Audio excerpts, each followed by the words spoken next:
Wrestling to the Max Smackdown Review.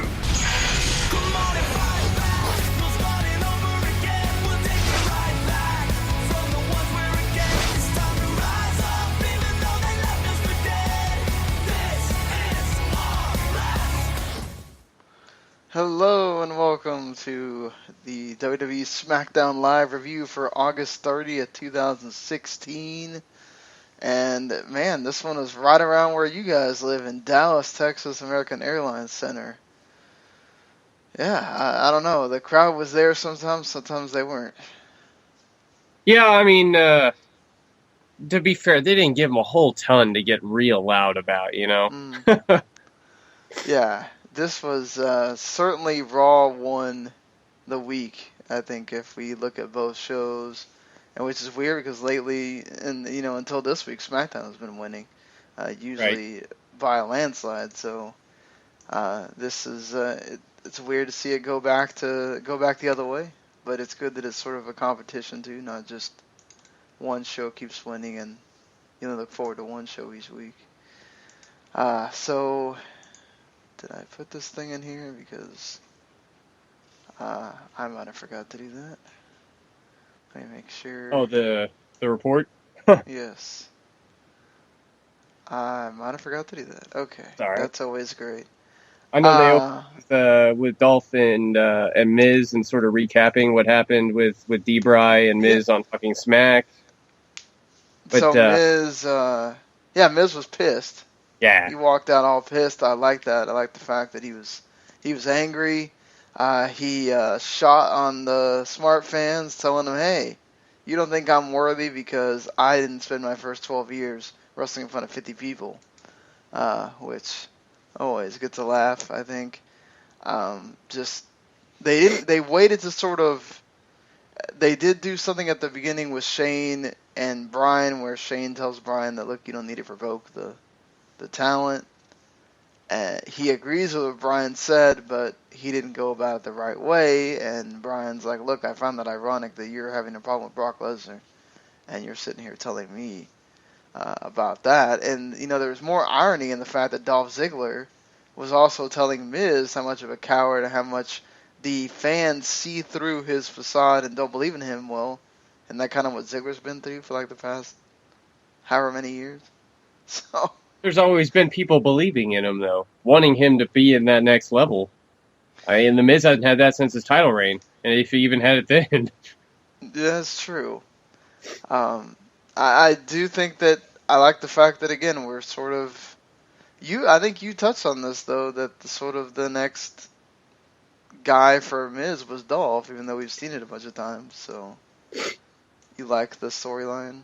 Yeah, it's somebody, Dolph, who's coming off a pretty hot run with Dean, even though it's only a month. It got him on the right track. You could put him with Miz. It instantly makes that interesting because Dolph has all the heat. And then especially now with the Miz coming off the segment with D-Bry on Talking Smack, I think there's a lot of interest around this. I mean, they both brought it during this promo. I thought Miz was great. I thought Dolph was great. And, I mean, they make the Intercontinental title match for Backlash on Talking Smack after SmackDown, and I'm kind of hyped for it. These guys always bring it whenever they're in the ring together. Yeah, they work really well together because Miz does all the dastardly stuff at times to make you want to hate him. And, Dolph with that closing part where he makes Miz have to come and Maurice has to stop him so he doesn't go off on him. Was, I thought, well done. Just kind of reinforces that whole, okay, Miz is not cool with being called a coward, and he's going to let you know about it. And they, like you said, they continued it on Talking Smack, and they had Bryan sort of address it a little bit again with talking about how he didn't go about it the right way and all that. And yeah, he brings about them trying to have kids and all that, so he's not going to be wrestling, and obviously wanting to make sure that he puts that out there so people don't think that this is leading to a match between the two. Probably the better thing. What I found the most interesting about that was that D-Bry said if he was braver, he would quit the WWE and go wrestle somewhere else. He mentions the Tokyo Dome, which, New Japan, hello, but Yeah. Like that's really interesting. That might be something to keep an eye on. Like maybe a year or two down the road, he's had a kid or whatever, and he gets the itch and he can't stay away anymore, and maybe he does go to New Japan. Maybe he finds a way to work a Ring of Honor or something like that. I wouldn't be surprised if he does, just because at that point he'll feel like, okay, well I'm secure. I've got the money. I don't need WWE. I can go do what I want to do, and it's not like New Japan doesn't pay. So Right. even if he only wrestles that one time or a couple times, I still think he'll do well enough to where, and that's the thing too. Like, he doesn't have to do a full tour. Like, he doesn't have to do the G1 or anything. Right. But just kind of being there and doing some of the big shows. I mean, I really can't think of somebody that like New Japan just has doing that, but if they wanted to do that, they could, Yeah, even if it's only a one-off match with like Tanahashi at Tokyo Dome for Wrestle Kingdom. I mean, think of how quickly that place is going to sell out, right? I mean, I might go to that. I'll take the flight. Yeah, right. Maybe Nakamura did say. I mean, I can imagine that if he gets really big, he could get persuaded to stay longer. But Nakamura did say he only wanted to do the 3 years. Right. So what if that's where that match finally happens in Tokyo Dome, New Japan? So that certainly something. Hopefully down the line, maybe we see. I just don't want to see him get hurt. Yeah. Yeah. Thing. I don't think anybody wants to see that. So the first match that they have is the first SmackDown Tag Team Tournament match with the Vaudevillains and the Hype Bros. This really wasn't much. Almost like a Hype Bros squash, honestly. It was just, and then Mojo comes in and just basically mauls both guys and gets the win. Hype Rider. I mean, what'd you think? I feel bad. I thought the Vaudevillains at one point were gonna be something. They were starting to get over a little bit when they were first debuting, and then all of a sudden they just went into we're just the job team. I mean, they have a couple things working against them. I mean, you have, Hype Bros are new. I think this is their second match on SmackDown together. So you want to show them off. You want to highlight them. Mojo is still new. You want to make him look strong. I think they did a good job of that. I think this is the best he's ever looked in the ring in the entire time I've watched him. And the Hype Bros actually look really well together. So I didn't have a problem with this. It does suck for the Vaudevillains. Like, they had the former NXT title run. They had a good run in NXT. And now they're sort of just hanging out, losing matches. Right, and I know we've talked about the Usos possibly turning or whatever, but four face teams. Yeah. Somebody's got to turn, and it's got to be the Usos, right? And against American Alpha would be perfect for them. Yeah. Even costing, maybe they beat American Alpha and they go on, like, that would not surprise me at all, honestly. Yeah, I think they cheat to win that match. And then they'll go over Slater and Rhino in the finals to solidify the heel turn at Backlash, and you have your ready-made tag team feud already with American Alpha and the Usos. Yeah, for sure. I mean, and that's if that doesn't get heat on them, I don't know. I don't know. Sail the boat. You got to tell a story with these guys. You can't just have them have matches. Yeah. And I'm sure they're building to that, and they're going to tell a story through the tournament, but. Yeah, you've got to make something compelling there, and obviously having that dynamic with the Usos and American Alpha, your two best teams, I don't know that you can really beat that for what they have. Speaking of the other one, it was Slater and Rhino taking on the Headbangers. The Headbangers don't even come out to their Attitude Era music, which was a big deal on Twitter. I mean, it was okay. Yeah, I'm a big Headbangers fan, so I thought this was cool. Like, the crowd, like, I'm pretty sure 75% of those people in there didn't have a clue who these guys were.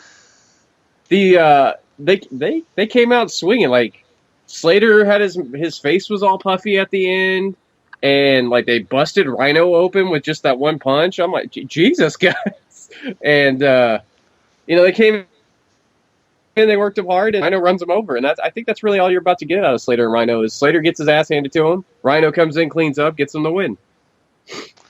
Yeah, and I like that they obviously added story for them throughout the show with the going to Slater's mobile home, or and seeing the wife and the kids and stuff. It's just, I think that was really good. You're making Heath Slater, God, like Heath Slater's never been more compelling than he has right now. Like, I want Heath Slater to win. And then on Talking Smack, they did more with him. It's just so good. I really couldn't stop laughing really at Rhino, who's just sitting there the whole time, just eating saltines. That's all he's there for. He's at Slater's house. He's hanging out, has some saltines. That's it. That's what he is. Yeah, I mean he's focused on running for office and everything. He's got to go down and talk to the people of the land. It's focused on running people over. I think right now too. Yeah. I did. I really liked the fact that, Slater just came off as a genuine guy. Like, I just want to support my family, and he gave reasons why he wants to be on SmackDown, because Bryan and Shayna give him a lot more chances and everything. So, between him and AJ, maybe it wasn't the, like, crazy we're talking about this when it's over segment, but between him and AJ on that show tonight, I thought they did a really good job of just making it feel like these are just two guys going out there and just talking about stuff. Mm-hmm. And AJ has a big part on this show as well, where he gets to come out with the God, he looks like he needs to be in some kind of workout video with that headband on. There's a couple of memes floating around on Facebook with him being like, "Hi, I'm AJ Styles. This is my workout video." It's just him standing in the ring looking all goofy. Yeah. So great. He just looks so goofy with this, and it's funny though, and it's he's having fun, and it feels like AJ's getting to sort of spread his wings a little bit, not always be Mr. Serious AJ, which is good. It's something that you can kind of do in WWE that maybe you don't get to do in other places. They want you to. It's all about the sport and everything else, He's now officially the guy that runs the place, now that John Cena is not there. And so he's going to have a match with Apollo Crews, because he has a backstage segment with Crews where he makes fun of him for like, oh, it's the guy nobody can remember his last name, and Crews has to spell it out for him. And so then Crews comes out to the ring later and says, well, I got a chance to challenge you for a match, and this did not last very long. It was just a match so that AJ could look strong, and Apollo got some stuff in here though. He looked good. He got some spots in. I really wish this was a little bit longer. I really do, because I feel like they were building towards something, and either the way they cut the match with the commercials, which I still think is a problem SmackDown's having, sort of took away, because Apollo was dominating, they go to commercial, and suddenly he's back, and they don't show any replay of anything of how AJ really took the control. He's just hanging out on the headlock, right? Like you always are when you come back from a commercial. Right. And God, what Apollo Crews, new gimmick now, is your SmackDown World Spelling Bee champion. That's what he is. He's spelling his name. He's spelling punch tomorrow Ronaldo at ringside. He's like, yeah, how about that personality? I'm like, dude, you're going downhill fast. This is like when they decided to. I mean, it's better than farting or puking, but I mean, we're in that area where it's just like somebody just threw up their hands and go, hey, how about this? Spell your name, Let's have bro. them do this. Yeah. Because we know spelling your name or introducing yourself to everybody backstage is just a great way to get over, right? Just a great way to get over. Especially having short matches, Yeah, I mean, where you don't convince anybody that you had a shot at winning. Like, that's just... Ding! But, I mean, other than that, that's the thing, is almost everything was short, and then the match that they have go long until almost the end. Like, Ambrose and Corbin, that they were building up to for most of the show, just... it sort of dragged. You know? Corbin is obviously still not anywhere near that level where you're feeling like, okay, this guy should be in main events, or be, I don't know, just, I don't see Ambrose as the I'm going to carry you guy. I see Ambrose as the we're just going to have a good match guy. And I don't know, this didn't do much for me. It just felt like it took forever. Yeah, it didn't do a lot for me either, but I have to think that whoever was booking this show out thought, all right, Baron Corbin, Dean Ambrose, they're a little similar style-wise. Maybe they'll have a good match. He'll work with Baron. He'll make him look all right. And Dean certainly sold for him. I just, there's no interest in Baron Corbin, so why? Like, the life crowd didn't care. I didn't care. I was looking at Facebook the entire time. Yeah, I mean, they gave us no reason to care about Baron Corbin, you know. At least they're trying with Apollo Crews. With Corbin, it's just like, okay, he's just not on TV. Oh, I hate him because he's... So what happened with the thing with Kalisto? He just beat up Kalisto a couple times, and then... That's okay. What? Oh, he's a bully. Great. Well, you need to keep... It's like when they were doing with Ryback. Like, they kept doing it, and then all of a sudden it just died. Right. It's like, you gotta keep it going until it finally starts either going where you feel like, okay, this is not going anywhere, or, okay, we need to take this to another level so maybe it can go somewhere. Right. You know? And it's, I feel bad. Like, some of these things, it's the same thing with, the women's title thing. It just felt like it's just there to pad the show out. I'll say this, both about the main event and the women's tag matches. They sort of, like, on this show, they padded it out. But, like, Dean and AJ's interactions are helping build to Backlash that you got at the end there. And not to mention, I just died of laughter whenever he just left AJ hanging there on the rope by his balls. Like, that was vintage Dean. And, the women's side, like, you're building to that big six-pack challenge, so you're going to have demonstration matches. You have Carmella attack Nikki. Like, it's all building, at least. It's right. just nothing exciting, Yeah, I mean, it's the same sort of thing they've been doing with Nikki, with Carmella beating her up, and that's good. I mean, it's kind of all you can do with Carmella to get her some heat, because, Nikki is Nikki, and she's gotten to that point where it's almost like Cena. You don't believe that she's gonna lose, or she's gonna get beat up, or she's gonna get her comeuppance at some point. And the other ones are just kind of there, sort of. The one storyline you have is Carmella and Nikki going into that thing, and the other four are just kind of there. I know Becky has that thing with Natalya that's been going on, but they're not really doing a whole lot to make it a feud anymore. It's just them there, and Naomi and Bliss have nothing. It's just they're just part of the match because that's the 6 women they have. I did appreciate Naomi getting rid of the copycat suit and doing her own thing for the entrance. That was, not gonna lie. Her glowing in the dark, jiggling, not a bad thing. Not a bad thing at all. It's still a really cool entrance, too. Even if she didn't have a butt, right? I mean... Yeah. Really cool. And again, the shades were cool. Yeah. That was freaking me out there for a second. Like, it's glasses. Yeah. Okay. Not some weirdness. All right. I mean, it's really sad to say this, but even Marie was holding that division together.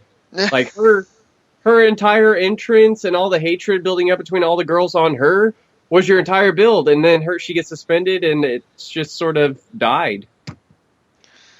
I almost feel like because Nikki is the one with the storyline, she's going to be the one that wins. I mean, that's a really strong argument, and it's hard to argue that. I still think they want to put it on Becky, though. Like, I still think that's the way this goes. I hope so. I hope so because she deserves it for, when they were at a point where there was nothing going on with the division. She was the one holding it down against Charlotte. Right. I mean, I know they're not thinking that far behind, back there, but still, I mean, I guess you could build it up to having, like, Becky have her big moment, like Sasha did or Charlotte did, if you want to do that. Maybe, Nikki and it passing the torch sort of thing. Yeah, Which is, I mean, I don't think you get to that until you have them go one-on-one, right? right. Because that just makes more sense. But certainly, like, if you put it on Becky, you have a lot of different options to go with, and then, but yeah, you're so right with Carmella coming out like this, and Nikki having the story of coming back, and her winning the title would sort of complete that story, and then you move on with all the her trying to fend it off against all the new blood. Yeah, I mean, I can kind of understand their point too. It's like, Nikki is the biggest star, so you Mhm. want to put it on her to sort of say, okay, the women mean something here. Look who we put it on, right? Whereas it's very clear that Raw is we're taking the NXT approach. We're going to have these big singles matches and we're going to build to these big events for the women and whatever. Whereas SmackDown, we're sort of just in circles until we get the title on somebody, and then maybe we can start having programs. Mhm. But if they're going to try to do a one-on-one Carmella and Nikki, that's going to be hard because Carmella's done nothing to make me feel like she has a shot at beating Nikki at all. Well, I mean, you have the build post the six-pack challenge, and they have some time before they show up on pay-per-view again. So Right. they certainly could swing the pendulum that way. And we've never seen Carmella as a heel before. I've always, like, from the first time we saw her, I've said this a million times, but she looks like a heel. She acts like a heel. She's finally a heel. I want to see her wrestle like a heel. Maybe she's, she doesn't have to do the stupid dance and the shuffle and the Bronco Buster anymore. She can just be She a can still hard do the nosed. cone of silence thing. Yeah, like Yeah. she do that, and she could just be like a hard nosed fighter now from Jersey. Like they all are or something. Whatever. I don't. I've never been. Whoever's from Jersey listening is probably like, "What the hell are you guys talking about?" Help us out. Yeah.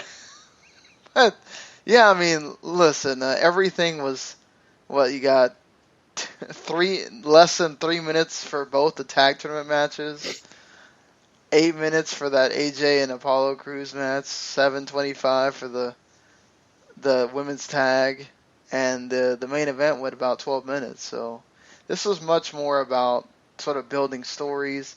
And then sort of another one that they were hyping up that was just a big promo was Bray Wyatt and Randy Orton, which what I dislike about the fact that they've already added the Randy Orton Brock Lesnar 2 is that you kind of know why it's not winning now.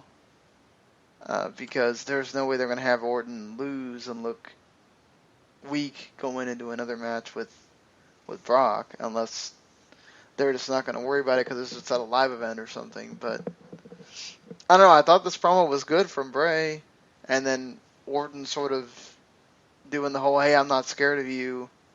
I'm just going to come kick your ass," and then it disappears. Mm-hmm. What did you think of the disappearing act for Bray? I thought it was kind of different. Like, I mean, we still haven't seen them touch each other, right? That's kind of cool. Wow, that sounded wrong. We haven't seen him fight. We haven't seen him fight.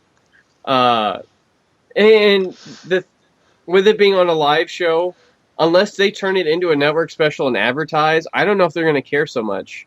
But if they do, you can always have it go to a no contest because that at least keeps the feud going. You've only had to go 2 weeks before they've had the first match at Backlash. You have them do a double count out where they just brawl or something like that, and you keep it going. Because if the idea is to show no fear, then hopefully the idea of having no rules down the line in a match, because these guys, it's not about rules, it's about a fight. So let's build to something a bit harder, than their usual fare. Yeah, and I think it also depends on what are we doing here, because we know Cena's going to be out a while, but how long is Cena going to be out? Like, Right. is he going to be out till Royal Rumble? Is he going to be out till Survivor Series? Because if he's out for a while, we're talking about like Royal Rumble, I could definitely see where we're building to eventually AJ wins the title and we're having AJ Randy Orton Hmm. as the big feud. Right. That eventually leads to whenever John Cena comes back. Maybe you have that. I don't know what they're planning for AJ, but maybe it is a final match at WrestleMania with Cena. Who knows? I hope it's not Cena's finally ties Ric Flair's record at WrestleMania or something. But it's hard to see because there's only so many guys unless they start elevating folks on SmackDown. That you've got that same circle of 4 people Hmm. that you might want to take a page out of Raw's book and you might want to do something with Bray. You might want to take some of these other folks and go, hey, we have to do something here, or it's going to be the same people over and over and over. I ultimately have to do something with Bray. I think you're running out of time to make him seem like a credible threat. You're running out of time to really establish him as that top level guy. A win over Randy certainly does that. A feud win. I mean, obviously, if they're not going to go to a no finish at Backlash, would help him out immensely. I think in the short term, you're right, though. I see, even if AJ doesn't go over at Backlash, that belt is coming to him come hell or high water before the end of 2016. Mm. After that, yeah, go yeah, ahead. after that, he's only got Randy, right? And then you go over Randy, have Cena come back, and I think you're onto something there with that rematch at WrestleMania between AJ and Cena to sort of put the final nail in that coffin. Will of they course, really lose to him again? Cena? I mean, Yeah. I don't think anybody has beaten him 3 straight, right? Yeah. Well, maybe Daniel Bryan did. I can't remember. Well, Bryan only beat him that one time, and then they didn't get to wrestle again, right? That sounds right. Yeah, but even then, like, it's always been 2-1 Cena in all these big things. Kevin Owens, but Dolph Ziggler, I think. The thing he had with The Miz for the while, I don't know if that counted because The Miz was keeping track differently than everybody else in the world. But all these big time guys who he wrestles, it's always 2-1 or something like that. I don't think everybody's ever beaten him 3. Rusev was 2-1. Right. Yeah. I don't think anybody's ever beaten him 3 straight. And wouldn't that would be like, you talk about Cena wanting to find the replacement, AJ beating him 3 straight at WrestleMania? Come on, I mean, that writes itself. Yeah, totally. I mean, and it would also redeem AJ's WrestleMania where he lost to Jericho, and we were all going, "What the hell's going on here?" Oh, here, right? Like, are they insane? Like, but, and I mean, the only other thing is we got to see Kane again for the first time since the draft, which I'm sure everybody just was so enamored with at that point. Beating the Gary the Milkman. Poor Milkman. It was just talk about random. Just okay. Here's this guy. Oh, Kane's gonna come waste 5 minutes. Okay.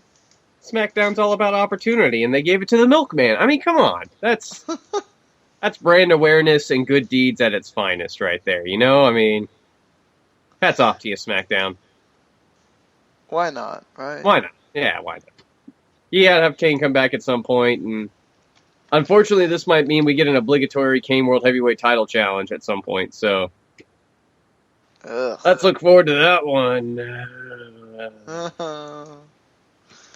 I mean, AJ can work with anyone, so. I mean, we've seen Kane have good matches with shorter people before. I mean, he's not just the big guy brawler. I mean, him and He Who Shall Not Be Named were always really good together. And him and Rollins were good. I enjoyed. I think I was one of the 10 people who actually liked his match with D-Bry. Mm-hmm. Oh well, yeah, him and D-Bry were good. Yeah, they were real good. So it just, I don't know about him and Dean. So I hope that's not the next thing they're even dreaming about that. But we'll have to see. I mean, like I said before, this wasn't the most exciting SmackDown, but it sort of feels like that what WWE always does. We're just kind of gonna throw this out here because the next week is the one that matters. Because we're Next week is building to go to. home. But, I mean, even on Raws like this, you didn't have solid build-up for everything you have going into your pay-per-view from the opening credits all the way till you sign off. I think that was something they did really well on this show. It just wasn't exciting, It wasn't anything enthralling. It wasn't must-see television. I mean, really, outside of your opening segment, it's just filler, but it's constructive filler. Yeah, certainly. You're right about that. It never felt like, okay, at least all these things have a point. Mm-hmm. Whether you're making somebody look strong or you're building somebody, don't know what you're going to do with Apollo Crews or Baron Corbin or any of these guys. I'm sure they're all going to get put in a match with each other because unless these network specials are going to be only 2 hours, which they have not given us any indication that, as far as I know, when they go to pay-per-view, they have to be 3. Right.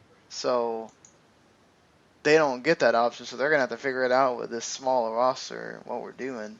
Is it confirmed that they're doing the semifinals on that show, or are they doing the semifinals next week? See, on Talking Smack, I think Heath Slater said they have the Hype Bros next week. So that, I thought they were doing the semis on the pay-per-view, but looking at the card on Wiki, they only have the final. So I assume they'll do the semifinals next week and then the finale on Backlash. Yeah, that's where they could have. That's 2 matches right there that Mhm. you don't have to book if you would have just done it there. Yeah. I mean, you got 5 on there right now, though. You got the 6-pack challenge, you got the world title match, you have the tag team final, Orton Wyatt, Miz, and Ziggler now. I'm sure Apollo Crews will have a feature match on there. Baron Corbin, Kalisto will somehow make it onto the card. Kane kills somebody. At least you could think that these matches will get some time, right? I mean, there's that. Yeah, that's true. I mean, that's the big thing. You want these matches to get time. You're having a 6-pack challenge. You kind of need to give that time. You need to give Dean and AJ time. You need to give Dolph and Miz. So, yeah, that's the good thing is hopefully all these title matches and everything will get their spotlight, and the tag team title match, of course, or the tag tournament final, whatever. Mm-hmm. So. Then you have Kurt Hawkins debut too. I mean, because they haven't given us a date for that yet. They could probably have some kind of tag team number 1 contenders match. Probably, whoever wins gets that. So we'll have to see when we're talking about a preview for it next week after that Backlash. It's so weird to see them bring back Attitude Era pay-per-view already here. And they bring back 2 because SmackDown gets No Mercy. Yeah, Well. And then Raw has WCW's Clash of the Champions, which is essentially Night of Champions. Why rename it at all? Well, and they took out the so it's like we have to have our own thing to it. It can't be any kind. Even though it would probably help them with the network and everything to sort of relate it to Clash of the Champions, but WWE, they don't like. Sometimes I feel like they don't want to make money. I mean, I just think they're so up on the moral high horse about winning everything that's just like, that's ours. We chop off a word, it's suddenly better, and it's got our logo on it. Look at how great this is, guys. It's still not as bad as the Bash. Man, what a great time to be alive for that stinker of a pay-per-view. God. It's like, okay, we got to take the Great American out of it. Well, you just took everything great about it out.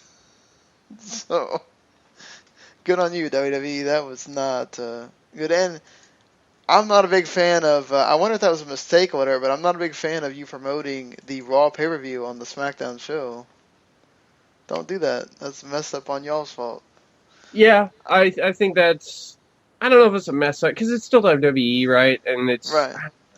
I don't know. There were 2 NXT commercials on tonight, which I really dug, and they're hyping Shinsuke. So Yeah, they had a CWC commercial yeah, too. So yeah, so, those are tomorrow. So we'll be talking about those on the Thursday, Friday morning episode of the WTM Part 2.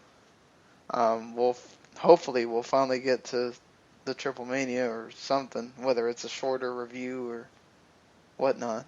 Larry was not a fan. I can already tell you that. I heard that apparently it gets worse as it goes on, which is Yeah, bad. that's the idea. The main event that they went with was a mistake. It's so weird how they treat the Lucha Underground talent.